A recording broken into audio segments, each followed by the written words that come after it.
नमस्कार, राजनीति में आपका स्वागत है। राजनीति में आज बात कश्मीर और अनुच्छेद 370 की। कश्मीर से यानी जम्मू कश्मीर से अनुच्छेद 370 को हटाए 1 साल हो गए।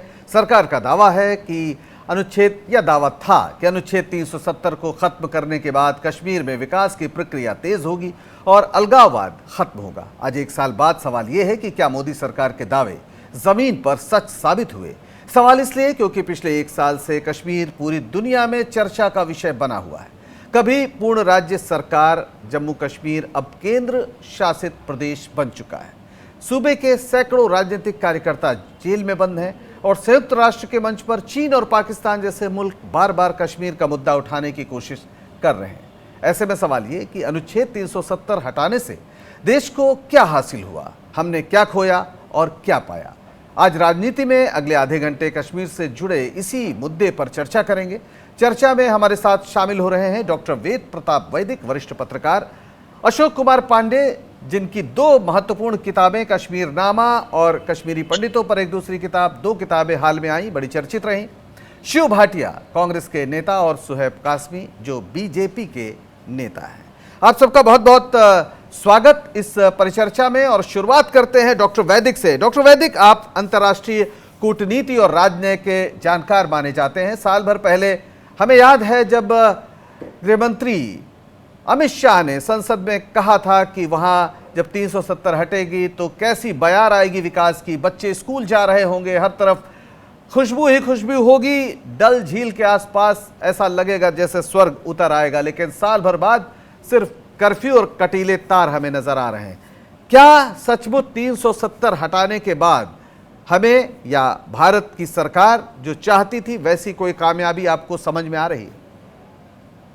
नहीं, आप जो कह रहे हैं वो ठीक लग रहा है कि पिछले साल भर में कश्मीर की स्थिति जो पहले कश्मीर था धारा 370 के दिनों में, उससे भी बदतर है, क्योंकि सारे लोग जेल में हैं जो नेता हैं और सरकार हमारे ब्यूरोक्रेट्स चला रहे हैं, नौकरशाह चला रहे हैं। खैर वो तो बड़ी बात नहीं है क्योंकि नौकरशाह दिल्ली में भी सरकार चला रहे हैं। बात असल ये है कि पूरा कश्मीर बंद पड़ा हुआ है। ऐसे में जो नई धारा जो नया एक धारा प्रवाह काम किया गया है कि कश्मीर को 2 हिस्सों में बांट दिया गया है, उसमें शासन ठीक से चल रहा है कि नहीं चल रहा है ये कैसे मालूम किया जाए। मेरी राय ये है कि सबसे पहला काम ये करना चाहिए कि जेल से सारे लोगों को छोड़ देना चाहिए, बाहर आना चाहिए। भाजपा का और संघ का सबसे बड़ा एक कमजोरी का कारण ये है कि उनके पास ऐसे लोग नहीं हैं कि जो खुल के विरोधियों से बात कर सके। आज कश्मीर के नेताओं से बात करने की जरूरत है। फारूक अब्दुल्ला हुए, ये सोज साहब हुए और सारे लोग हुए। मैं तो किसी ज़माने में गिलानी साहब से भी बात करता था और भट्ट साहब से भी बात करता था। हुर्रियत के सारे नेता, कई नेता एक और बातचीत से बहुत सी समस्याएं हल हुई हैं। हमने देखा है नॉर्थ ईस्ट में ऐसे पार्टियों और संगठनों से बातचीत हुई जो पूरी तरीके से देश से अलग होना चाहते थे लेकिन फिर साथ आए। ये एक सामान्य बात है, किसी भी देश के निर्माण की प्रक्रिया में इतिहास की ऐसी मोड़ आते रहते हैं, ये कोई बड़ी बात नहीं। लेकिन आज स्थिति यह है कि जिन महबूबा मुफ्ती के साथ बीजेपी ने सरकार बनाई थी, जम्मू कश्मीर में सरकार बनाने का चमत्कार कर दिखाया था, वो लगातार जेल में हैं और उन पर पीएसए यानी पब्लिक सेफ्टी एक्ट लगा हुआ है और बहुत लोगों की नजर में वो देश के खिलाफ काम कर रही हैं। बड़े अचरज की बात है। अशोक पांडे हमारे साथ हैं। अशोक जी, ये बताइए आप किस तरह से देखते हैं, भारत 370 के साथ कश्मीर ज्यादा जुड़ा हुआ था शेष भारत के साथ, या जब 370 नहीं है तब हम मानते हैं जैसा दावा था कि अब तो सब कश्मीर पूरी तरीके से भारत में विलय हो गया, कोई सवाल ही नहीं रहा। अब क्या है फर्क दोनों में? देखिए, कश्मीर का भारत जो है वो ये आप नहीं कह सकते हैं कि 370 हटाने पे कुछ नया विलय का मामला हो गया।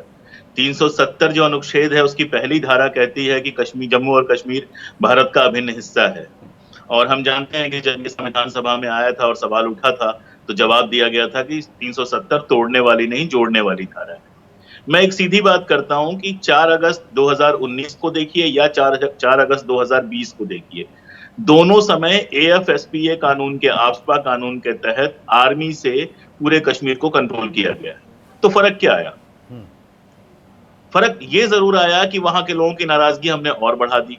जैसा कि वैदिक साहब ने कहा, हमने उठा के सारे लोगों को गिरफ्तार कर लिया, उन लोगों को भी गिरफ्तार कर लिया। सैफुद्दीन सोज साहब का नाम लिया। सैफुद्दीन सोज साहब हमारे सेंट्रल मिनिस्टर रहे थे। महबूबा मुफ्ती हो, चाहे सैफुद्दीन सोज हो, चाहे अब्दुल्लाज हो, ये वो लोग हैं जिनको वहां पर यूनियनिस्ट कहा जाता है, प्रो इंडिया कहा जाता है, जिन्होंने तिरंगा थामा। जब आप 15 अगस्त का प्रोग्राम करते थे तो जो लोग जाकर वहां पहले सफे में बैठते थे, उन सारे लोगों को उठा के हमने जेल में डाल दिया। पत्रकारों को उठा के हम एक नई मीडिया पॉलिसी लेके आए जिसका वहां पत्रकार विरोध कर रहे हैं। हम वहां नागरिकता के लिए जो कानून लेके आए उसका जम्मू में भी विरोध हो रहा है, श्रीनगर में भी विरोध हो रहा है, डोमिसाइल एक्ट जो लेके आए। हमने ऐसा क्या किया है जिससे कि कश्मीरी पंडितों की वापसी संभव हो सके, या वहां शांति संभव हो सके, या वहां के लोग हमसे खुद को ज्यादा जुड़ा हुआ महसूस कर सके। जो सबसे ओपन चीज जो दिखाई दे रही है, इतने लंबे समय तक वहां इंटरनेट रहा नहीं, दिया गया तो वहां 2G इंटरनेट दिया गया, आज तक वहां 4G इंटरनेट नहीं दिया गया, सारे लोग मांग रहे हैं। अब इंटरनेट कनेक्शन को भी अगर हम तोड़ देंगे वहां से, तो ये जोड़ने का काम है या तोड़ने का काम? बिल्कुल। तो मुझे नहीं समझ में आ रहा है कि पिछले एक साल में कुछ ऐसा किया गया है जिससे जम्मू कश्मीर वाले ज्यादा हिंदुस्तानी महसूस करें या हिंदुस्तान के लोग वहां से ज्यादा मोहब्बत महसूस करें। डॉक्टर वैदिक, एक ये महत्वपूर्ण सवाल उठाया है अशोक जी ने कि आखिर हम कैसे जोड़ने की जो बात थी उसका तरीका क्या होगा, क्योंकि एक बात तो तय है कि आज कश्मीर में अगर हम दिमागी रूप से अलगाव की बात करें तो पहले की तुलना में बहुत ज्यादा हो गया है। 370 जरूर थी, लेकिन बहुत से ऐसे प्रश्न थे जो भारत की नागरिकता से जुड़े हुए, उस पर उसके पक्ष में खड़े हमें एक बड़ी बिरादरी, राजनीतिक बिरादरी दिखती थी। आज उसमें एक बड़ा संकट आ गया है। यानी अगर हम ये कहें कि आज कश्मीर के अंदर से भारत के पक्ष में बोलने वाले लगभग लोग बहुत शायद ही आपको मिले, और बड़ी एक मुश्किल हो गई है क्योंकि जो बुनियादी जो एक वायदा था वो पूरा नहीं हुआ। भारत कश्मीर को पूरी तरीके से जो कहा जा रहा 370 को तो हटा दिया, लेकिन क्या हमें कश्मीर के लोग नहीं चाहिए, केवल कश्मीर की जमीन चाहिए? वहां पर आखिर वो नागरिक अधिकार लोगों को हासिल क्यों नहीं है जो शेष भारत में है? वो सिर्फ भारतीय नागरिक हैं पूरी तरीके से, वो कश्मीर कोई अलग नहीं है अगर हम ये मानते हैं तो। डॉक्टर वैदिक, देखिए, धारा 370 जो हटाई ना, उसका हटना और नहीं हटना एक बराबर है। क्योंकि धारा 370 को इंदिरा जी के जमाने में भी 55-60 बार उसको खोखला कर दिया गया था। वो एक प्रकार का नाम मात्र का परिवर्तन था। सरकार को चाहिए ये था कि धारा 370 हटाने के बाद वहाँ ज़्यादा से ज़्यादा ऐसा काम होता जबरदस्त कि पाकिस्तान की बोलती बंद हो जाती और कश्मीरी लोग गदगद हो जाते, मुग्ध हो जाते। लेकिन ये जो इतना लंबा काल बीत गया कि जिसमें लोग अंदर हैं जेल में, मेरी कश्मीर के नेताओं से बातचीत होती रहती है फ़ोन पे, फारूक अब्दुल्ला से भी, सैफुद्दीन सोज साहब से भी। मैं महसूस करता हूँ कि इन लोगों से बात करना चाहिए, महबूबा से भी बात करना चाहिए। उनके पिता कितने गजब के आदमी थे, मुफ्ती साहब।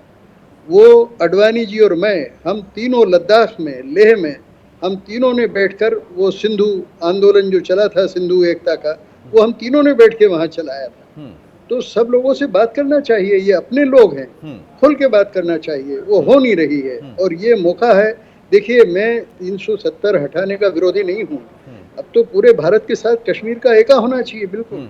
देखिए, दलितों को वहाँ कोई अधिकार नहीं था, जो वंचित लोग हैं उनको कोई अधिकार नहीं था, वो सब अधिकार धारा 370 के हटाने से मिल गया है।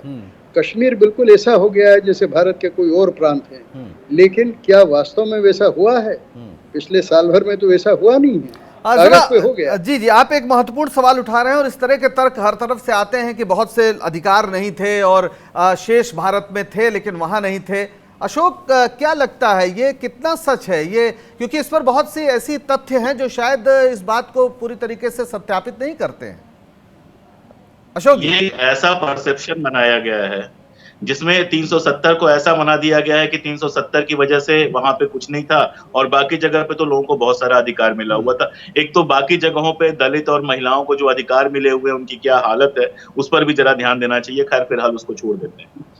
370 के बारे में वैदिक साहब ने बिल्कुल सही कहा कि उसका केवल कंकाल बचा हुआ था, और जब केवल कंकाल बचा हुआ था तो इसका मतलब ये होता है कि ज्यादातर चीजें लगभग वो हर चीजें जो भारतीय संविधान में शामिल थी वो जम्मू और कश्मीर के संविधान में भी शामिल हो चुकी थी। मैं पहले भी आपके चैनल में पिछले साल ही बुलाया गया था और मैं आया था, 370 पे लंबी बात की थी कि जितने सारे भ्रम फैलाए जा रहे हैं उनमें से ज्यादातर झूठ है, ज्यादा कुछ करने की जरूरत नहीं है। दिलीप पडगांवकर के साथ जो 2 लोग गए थे वहां पर, जो इंटरलोक्यूटर्स गए थे, उनकी जो रिपोर्ट है, सिर्फ उस रिपोर्ट को उठा के देख लिया जाए तो मालूम चलेगा कि 370 को कितनी बार 370 में संशोधन हुए थे और उसके बाद बचा क्या था।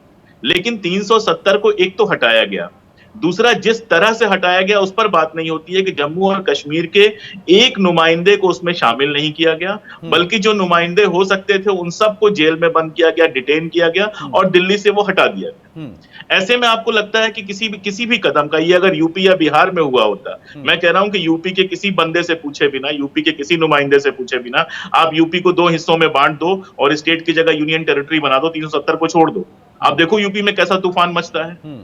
तो ये तो किसी भी एक फेडरल स्ट्रक्चर में राज्य के जो अधिकार होते हैं, राज्य के नुमाइंदों के जो अधिकार होते हैं, उन सारे अधिकारों को आप राज्यपाल में कैसे शामिल कर सकते हैं? राज्यपाल के सिग्नेचर को आप पूरी की पूरी विधानसभा का, वहां की जनता का नुमाइंदा कैसे मान सकते हैं? खैर वो मामला कोर्ट में है, कोर्ट से जब रिजल्ट आएगा तो देखा जाएगा। लेकिन जिस तरह से बिल्कुल अशोक जी आपने सही कहा, मामला कोर्ट में साल है, भर से जिस तरह से वहां पे सब चल रहा है, बिल्कुल मामला कोर्ट में है, लेकिन सुप्रीम कोर्ट के पास भी सुनवाई का वक्त नहीं है। ये भी है कि साल भर में इस मसले पर सुनवाई हो नहीं पाई है और ये कहीं ना कहीं ये लोगों को और तकलीफ देता है। सुहैब कासमी साहब जो बीजेपी के नेता हैं वो हमारे साथ जुड़ गए हैं।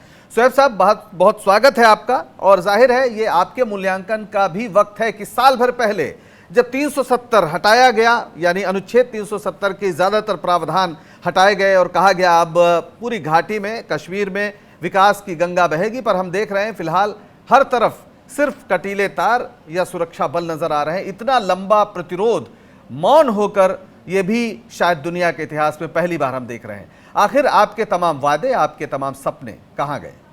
सुहैब कासमी साहब। देखिए, बड़ा अहम मौजू है, इसके ऊपर आपने आज चर्चा शुरू की और मैं मानता हूं कि इस पे होती रहनी चाहिए, और ताकि देश को और पूरी दुनिया को मालूम हो कि वहाँ क्या चल रहा है और वहाँ स्थिति क्या है।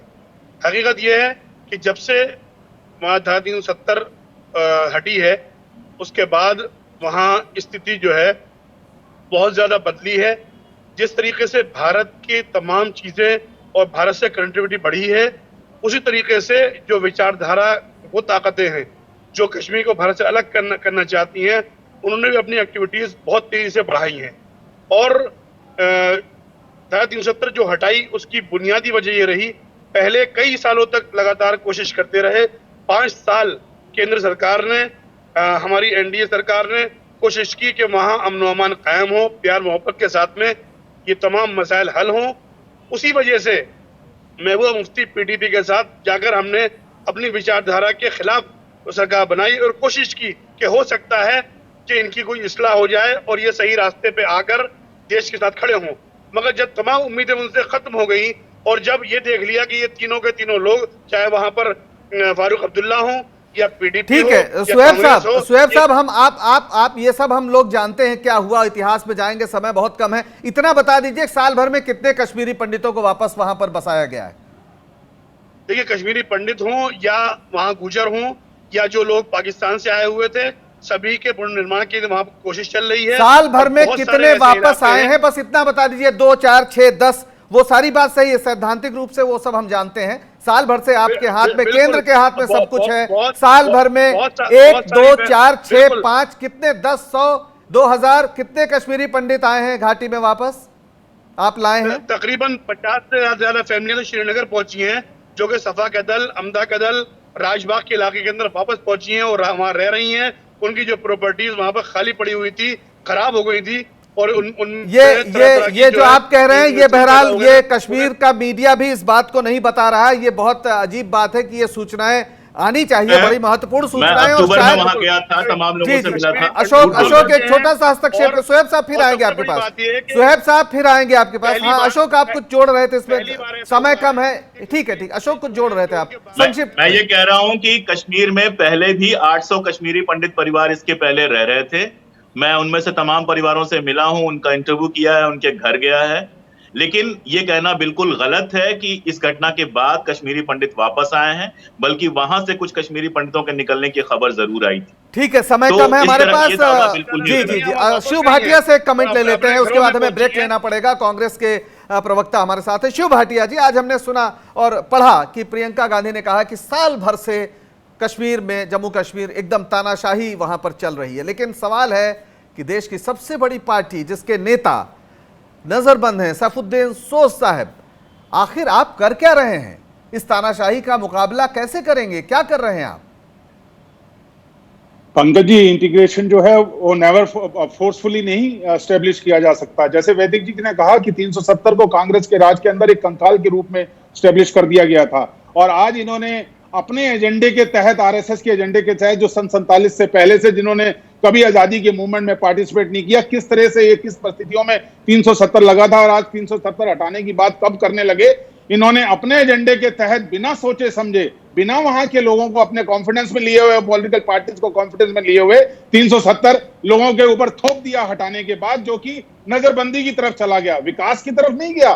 पूरे नेता वहां पर नजरबंद हैं, पूरे लोग वहां पर डरे हुए हैं। आतंकवाद का इतना ज्यादा खौफ है कि कल खोलेंगे तो क्या होगा। 365 दिन के अंदर एक दिन भी वहां पर इंटरनेट चालू नहीं हुआ। इनको ये समझ जाना चाहिए कि ये जो इन्होंने नीतियां और ये बिना सोचे समझे अपनाने का जो एक दौर चालू किया हुआ है, उससे इस देश का बंटवारा किस तरफ जाएगा। आज बॉर्डर पे जो प्रॉब्लम शुरू हो रही है चाइना की तरफ से, उसका भी एक बहुत बड़ा कारण ये है कि बिना सोचे समझे 370 को हटाना। अगर ये 370 हटाना था तो पहले पीओके पे कब्जा करते और उसको जीतते, तो उसके बाद लगता कि पूरे भारतवर्ष को इन्होंने एक तोहफा दिया है, जिस तरह से इंदिरा गांधी ने बांग्लादेश बनाने के बाद इस देश को तोहफा दिया था। तो तब पता भी लगता कि इनकी नीतियों में कितनी जोर और कितना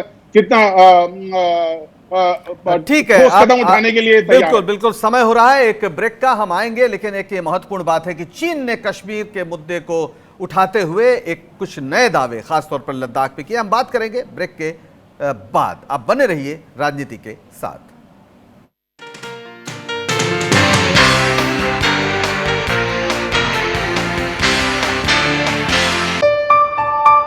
चलो इतिहास के कुछ पन्ने पलटते हैं,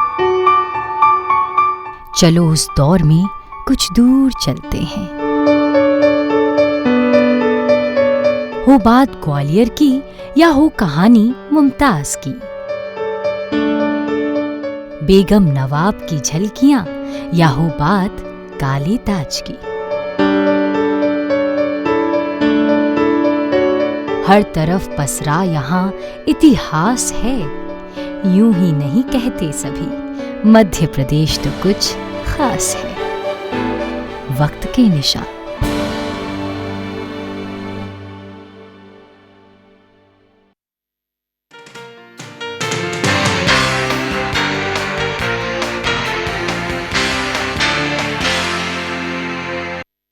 ब्रेक के बाद आपका एक बार फिर स्वागत है। हम राजनीति में बात कर रहे हैं कि अनुच्छेद 370 हटने के बाद दरअसल हमने क्या खोया और क्या पाया।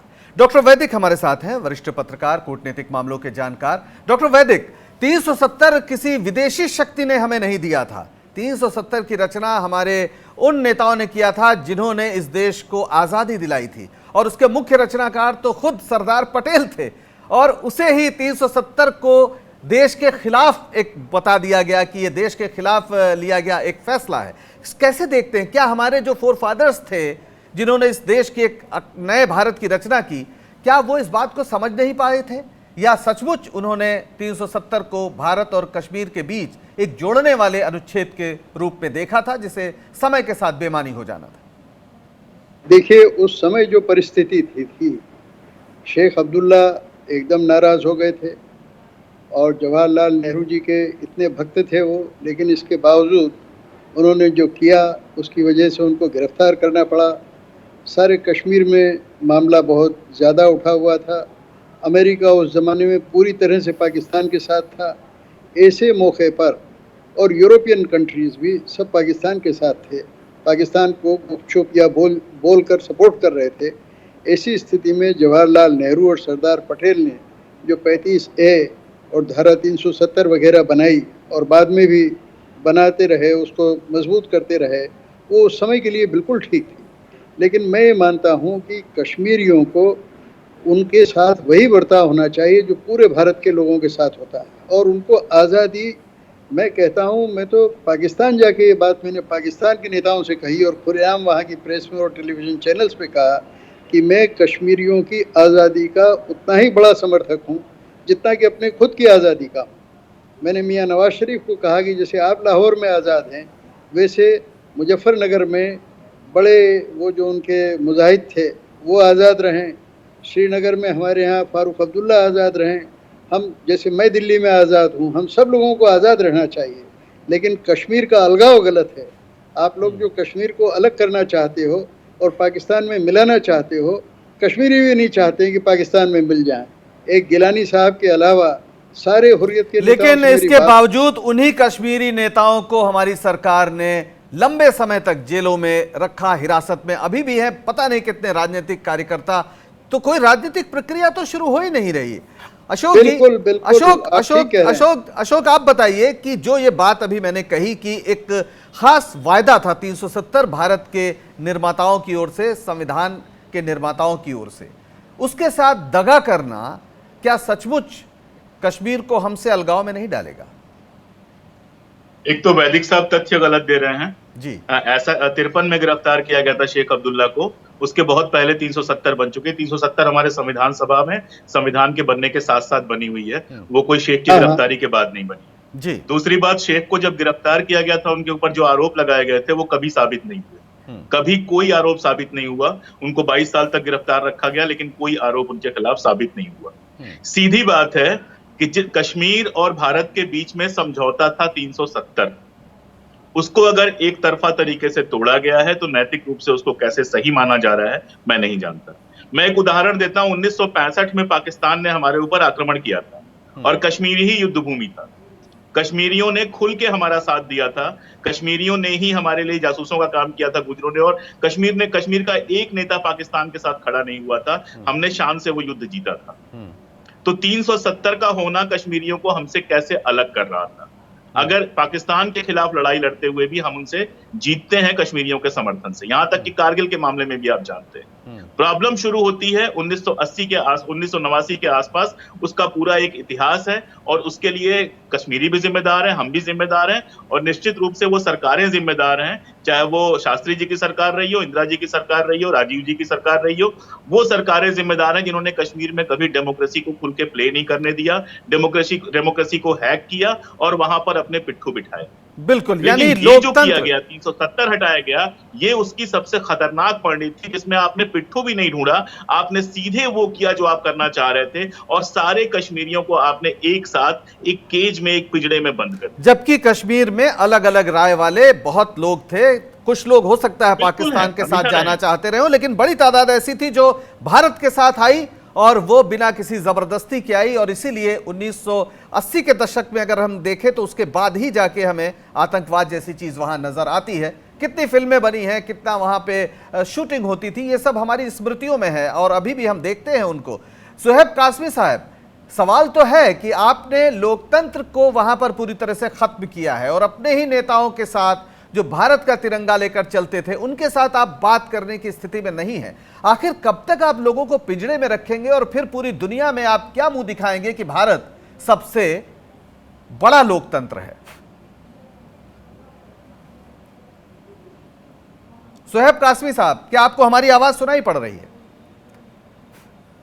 आवाज सुनाई दे रही है जी, आप बताएं कि आखिर कश्मीर को अगर लोकतंत्र और नागरिक अधिकार वहां के लोगों को नहीं मिला तो फिर जो भारत का वादा है पूरी दुनिया से कि यह सबसे बड़ा लोकतांत्रिक देश है, एक धर्मनिरपेक्ष देश है, एक समावेशी देश है, उस छवि का क्या होगा? धारा 370 और 35A को हटाने का मकसद ही सिर्फ ये है कि जो अधिकार तमाम भारत के लोगों को हैं वो कश्मीर के लोगों को भी मिले, वो अपने आप को अलग महसूस न करें। जितना हम भारत के लोग उन्हें अपना मानते हैं उतना ही वो भी हमें अपना माने और जो दूरियां हैं वो कम हो। सुहेब कासमी साहब, आप बिल्कुल ठीक कह रहे हैं। साल भर पहले आपने ये बात कही थी और हम उसका इस्तकबाल करते हैं कि आपने साल भर पहले ये कहा था और हमें उस समय ये अवसर आपको देना था देश को कि आप जो कह रहे हैं उस पर आप खरे उतरिए। आप कह रहे हैं सारे अधिकार, आज 4G कनेक्शन तक आप देने को तैयार नहीं है, आप लोगों को बातचीत करने का मौका देने को तैयार नहीं, आप दे कह रहे हैं। नई राह बन रही है, नया इंफ्रास्ट्रक्चर वहां तामीर हो रहा है, जो वहां नई लीडरशिप पैदा हो रही है, पुराने बोल। बहरहाल लगता है आपसे संपर्क टूट गया है, लेकिन शिव भाटिया साहब सवाल तो आप पर भी उठेंगे, क्योंकि लगातार कांग्रेस ने भी वहां लोकतंत्र का गला घोटा है, ये आप पर आरोप है। और इस आरोप में बहुत हद तक सच्चाई है कि वहां पर स्वाभाविक रूप से जो लोकतांत्रिक प्रक्रिया होनी चाहिए थी, जिस तरह से राजनीति को विकसित होना चाहिए था, उसकी राह में आपने केंद्र से वैसे ही बाधा डाला जैसे कि आज डाला जा रहा है। तो आपको क्यों बरी किया जाए इस आरोप से? पंकज जी, उनके लिए बहुत आसान है जिन्होंने आजादी के मूवमेंट में एक कदम भी आगे बढ़ाकर मदद नहीं की उस समय के अंदर। उन्हीं लोगों के अलगाववादी के तरीकों के चक्कर के अंदर आज कश्मीर कहां पर खड़ा हो गया, इसकी और कोई जिम्मेवार नहीं है। वो क्षेत्रीय पार्टियां जिम्मेदार हैं जिन्होंने पाकिस्तान के साथ हाथ मिला के, कभी आतंकवादियों के साथ हाथ मिला के वहां पर एक ऐसी फोर्सेस खड़ी कर दी कि जिससे सारा माहौल वहां का बिगाड़ना शुरू कर दिया। और सन 1947 की रायशुमारी और 48 की रायशुमारी की तरफ चले जाइए, क्या हालात थे हमारे पास। जैसे वैदिक जी ने बताया कि हमें कौन सपोर्ट कर रहा था उस समय, सरदार पटेल और जवाहरलाल नेहरू जी ने किस तरह से कश्मीर को बचाया। आज इनको यह सोचना चाहिए था कि हम किस तरह से पीओके पे कब्जा करने के बाद एक कश्मीर को एक ऐसा स्वरूप दें जिसके बाद 370 भी हटाया जाए, तो अरुणाचल में भी 370 हटाना चाहिए और नागालैंड में भी हटना चाहिए। कौन नहीं चाहता हिंदुस्तान में कि पूरा कश्मीर एक हो जाए, और एक हो जाने के बाद 370। ठीक है, एक बहुत कम समय बचा है, 30 सेकंड का कमेंट लेंगे। डॉक्टर वैदिक, पुल जो होते हैं, नदियों पर पुल होते हैं, वो जोड़ने के लिए होते हैं, और शायद इससे जो हमारी वसुंधरा है ज्यादा खूबसूरत, ज्यादा करीब होती है। उन पुल को तोड़ देने से हासिल क्या होगा? नहीं, मेरा ये कहना है कि ये पुल था ही नहीं, ये नाटक था, एक नौटंकी थी। धारा 370 ये खत्म हुई, ये अच्छा हुआ। अब कश्मीर के सारे लोगों को वही हक होंगे जो पूरे भारत में सबको हैं। तो वो है क्यों नहीं? अगर वो नौटंकी थी तो सरदार पटेल ने वो नौटंकी की थी। मैं माफ करिएगा, मैं आपसे इस तरह से बात कर रहा हूं, लेकिन अगर आप जो कह रहे हैं सारे अधिकार होते 370 हटने के बाद, तो साल भर बहुत होता है। अशोक जी, आखिरी टिप्पणी आप बताइए, मैं कोई सवाल नहीं पूछूंगा। क्या रास्ता? ये नहीं कहा कि अब्दुल्ला को गिरफ्तार करने के बाद ये धारा आई, नहीं, पहले आई थी। ठीक है अशोक, वो क्लियर हो गया। अशोक जी, आखिरी टिप्पणी, बहुत कम समय है, बहुत कम समय, आखिरी टिप्पणी। मामला है, देखिए आपके सामने एक कांग्रेस के प्रवक्ता बैठे हैं, वो भी इस बात से खुश हैं कि 370 हटा दिया गया। वैदिक जी भी खुश हैं और भाजपा भी खुश है। तो ये जो हमारा पॉलिटिकल क्लास है, जिसको न तो 370 की समझ है, ना कश्मीर के बारे में वो कभी ऐसे सोचता है कि कश्मीर क्या है, जिसको सिर्फ इस बात से मतलब है कि हम कैसे अपना डोमिनेंस वहां स्थापित कर दें। ये जो हमारी पूरी एक मानसिकता बनी है, जो पूरी एक मानसिकता बनी है, जिसमें कश्मीर को अपनी कॉलोनी की तरह हम यूज करते हैं, जिसमें किसी बहुत महत्वपूर्ण बात अशोक कह रहे हैं आप, बहुत महत्वपूर्ण बात कह रहे हैं। और समय हमारे पास खत्म होता है, और देश की जनता को भी हमेशा जब कश्मीर से कोई खबर आए तो यह जरूर सोचिएगा कि कश्मीर देश है, उपनिवेश नहीं। और अगर आप कश्मीर के शोक के साथ नहीं जुड़ते हैं, तो फिर आप मान लीजिए कि कश्मीर और कश्मीर के दर्द को अगर आप नहीं महसूस करते हैं, तो कश्मीर आपके साथ, भारत के साथ कैसे जुड़ेगा? इन्हीं बातों के साथ समय समाप्त होता है। आप लोगों ने इस परिचर्चा में हिस्सा लिया, आप सबका बहुत बहुत शुक्रिया। राजनीति में आज बस इतना ही। मुझे दीजिए इजाजत और बने रहिए स्वराज एक्सप्रेस के साथ। नमस्कार।